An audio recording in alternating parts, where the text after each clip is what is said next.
بسم اللہ الرحمن الرحیم۔ السلام علیکم، میں ہوں آپ کا بھائی عباس ہمدانی اور آپ دیکھ رہے ہیں جعفریات ٹی وی۔ آج کا ہمارا موضوع گفتگو ہے ایذاء و محن و تکذیب پر صبر کرنا۔ دوستو، اس میں بھی ہے کہ خود بھی آزمائشوں اور اذیتوں پر صبر کرے اور دیگر مومن بھائیوں کو صبر کی تلقین کرنا بھی فرائض میں سے ہے، کیونکہ جو اشخاص دین حق کو اپناتے ہیں ان کو سب سے پہلے تکذیب کا سامنا کرنا پڑتا ہے۔ اس لیے حکم ہے کہ اگر لوگ تمہاری تکذیب کریں، جھوٹا کہیں یا دیگر خرافات بکیں تو صبر سے کام لو۔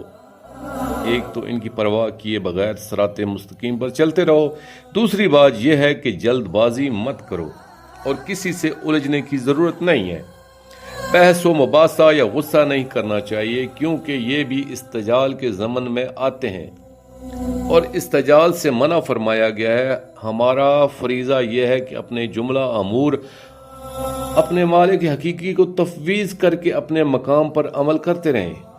اگر دیگر برادران ایمانی بھی ساتھ ہوں تو ان کو بھی ثابت قدم رکھیں اور انہیں صبر کی تلقین کرتے رہیں، اور یہ سوچ لیں کہ اگر مالک حقیقی راضی اور ساری دنیا برا کہے تو کوئی فرق نہیں پڑتا، بس صورت دیگر ساری دنیا سجدے کرے بھی تو کوئی فائدہ نہیں ہوتا، کیونکہ اکثر اوقات ہمارے قدموں کی ثبات کو پرکھنے کے لیے ہم پر آزمائشیں بھی آ سکتی ہیں۔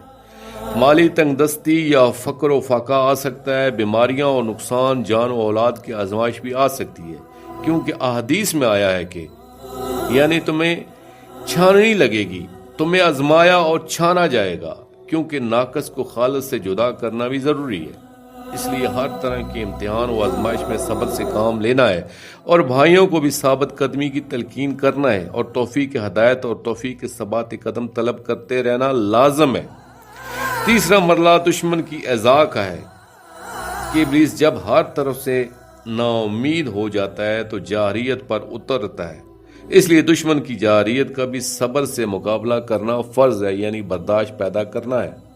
دوستو، آخر میں شکریہ ادا کروں گا اپنے مرشد کریم السید محمد جعفر الزمان نقوی البخاری سرکار دامت اللہ تعالیٰ کا۔ یہ مضمون میں نے ان کی کتاب طریق المنتظرین سے پیش کیا، اور آخر میں اپنے پاک شہنشاہ کی بارگاہ میں التجا کریں گے، الجل یا ولی المظلومین اجر اللہ تعالیٰ فرجک وصلوات اللہ علیکہ یا ربا محمد و آل محمد صلی اللہ محمد و آل محمد وعجل فرج آل محمد صلی اللہ علیہ وآلہ وسلم۔